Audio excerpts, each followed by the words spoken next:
in memory of Harry Dean Stanton. Samuel Ellis Brett, born on the 13th of July 2069 in Houston, Texas in the USA, would eventually serve and come to pass aboard the USCSS Nostromo as a Weyland-Yutani employee in the form of an engineering technician. Samuel Brett, as a child, was hinted to have a rough home life, which eventually fed through to his studies at school after he failed to graduate from Nicholson Public High School in Hawks, West Virginia.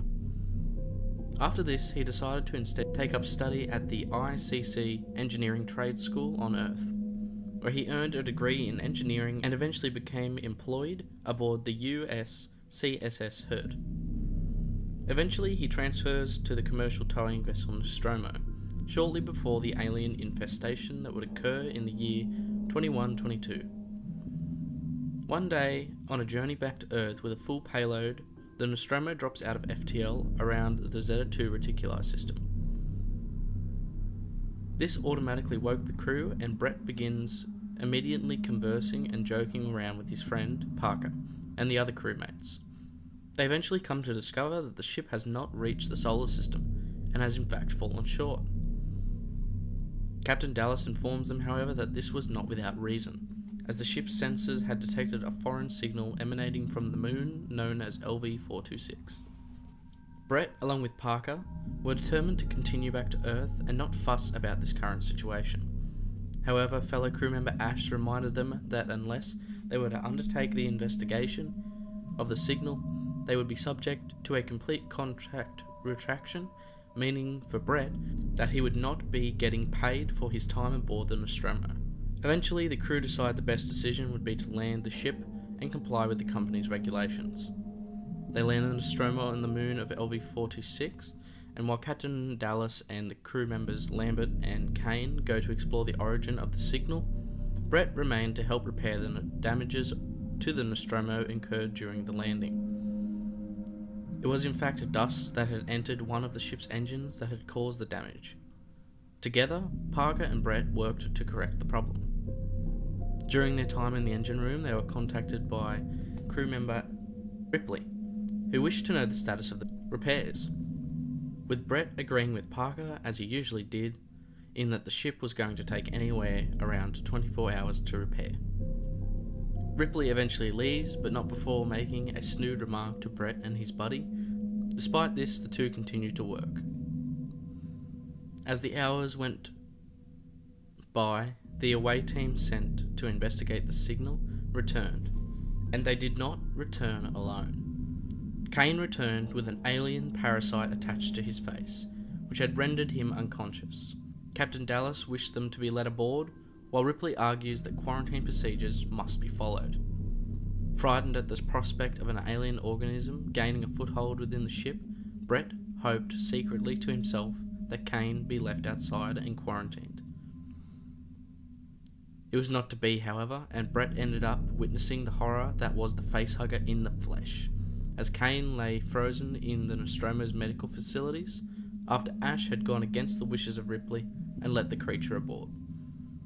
After this, Brett and Parker are able to complete the major repairs, and the two inform Dallas that some of the non-essential systems are still down, but their primary ones are good to go. The crew take the Nostromo back into orbit and redock with their cargo. After leaving LV-426, the crew all gaze upon Kane's state and his visitor. Some of the others condemn Ripley for her hesitation to bring Kane aboard. However, Parker agreed with her, and now that he did, Brett felt it appropriate to voice his opinion, that Parker was right. After a short time, Dallas and Ash begin to experiment with ways to remove the creature from Kane, and decide to attempt to cut it off. This results in molecular acid shooting from the creature and landing on the floor, where it continues to the lower decks, melting it as it moved. Brett and the crew rush down to view its progress, helpless to stop its movement until it eventually neutralized. The acid stops a few decks short of the hull of the ship. Dallas takes Brett's pen and uses it to inspect the acid. They discover that it had in fact begun stopping. After some time talking with Parker about recent events, Brett and the others are informed that the creature attached to Kane had removed itself and seemingly died. They welcome Kane back and all decide to have one last meal before returning to the old Freezerino.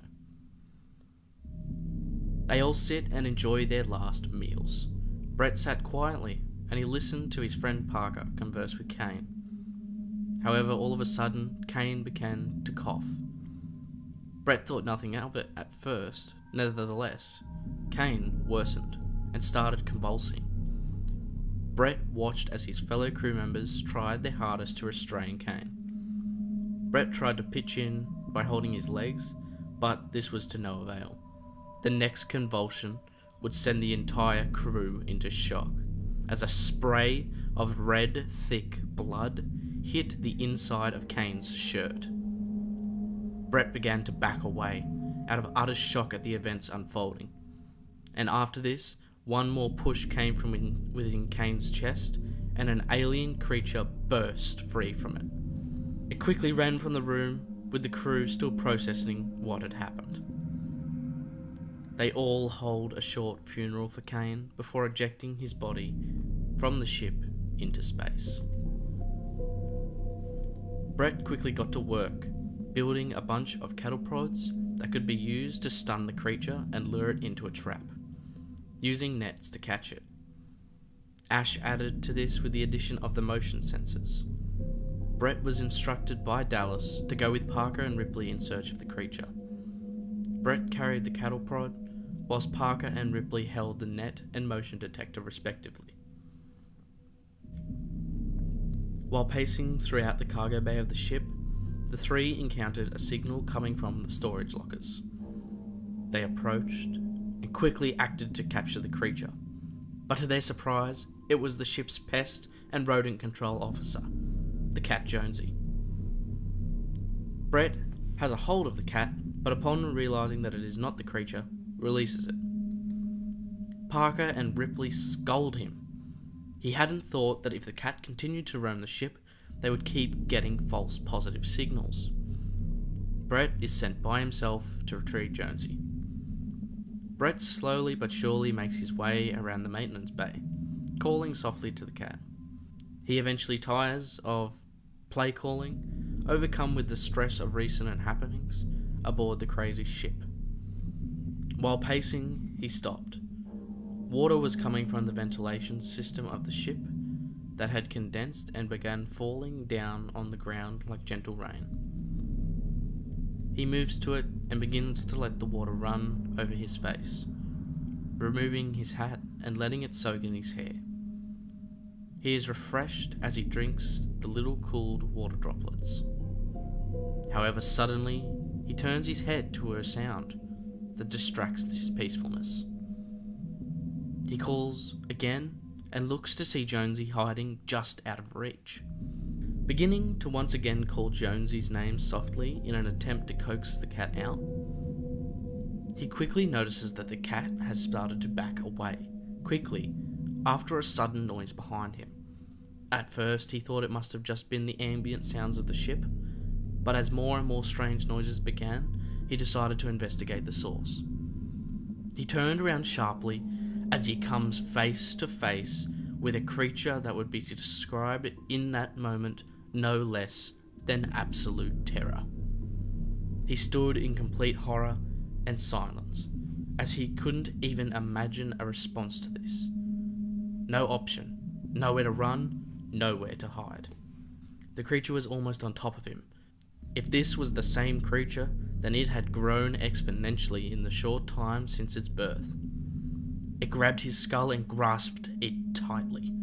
Brett tried to pull away, however the creature's strength rivaled his own by a long shot. Then suddenly, after watching the creature slowly lower its jaw to reveal another, it shot like a bullet into Brett's skull. However, this did not kill him instantly, but did cause significant brain trauma, leading to an experience of great pain. His agony and suffering increases as the creature moves its tail around him, grasping him and dragging him up into the vents where he is carted away. Brett's death likely occurred shortly after these events. However, his body was not simply disposed of. The creature carted him back to the maintenance bay and began secreting a resin-like structure that started encasing his body. And as it continued to grow over his body, it began to undertake a metamorphosis that seemed to be changing his body into another one of the creature's eggs to continue its life cycle. This process was discovered by Ripley after she became the last survivor of the Nostromo, to which she burns the growth and Brett along with it. Brett was a quiet and slightly introverted man who was also intelligent in his own right, however lacked motivation and social skills to apply himself. He became good friends with Parker and began relying on him for conversational support with the other crew members. As he had a close relationship with Parker, he also favoured Parker's opinions and took his side most of the time without question, which could sometimes make it hard for him to be on his own or have independence. Generally, he would reply to Parker's comments and ideas with a simple, "right." However, despite this, when put under pressure, he was able to craft some cattle prods using his intelligence and skills he gained from his career as an engineer. But that's basically it for this video, guys. If you have any thoughts on this video, please leave them down in the comment section. If you did enjoy, please leave a like, and if you want to stay up to date with everything that is going to happen here, please subscribe and hit the bell icon. You can also stay up to date by following me on Twitter and becoming a Patreon on the Patreon page, which also gives you access to behind the scenes and upcoming content early. But that's basically it, guys, so I hope you guys did enjoy the video, and I'll talk to you guys in the next one. Peace.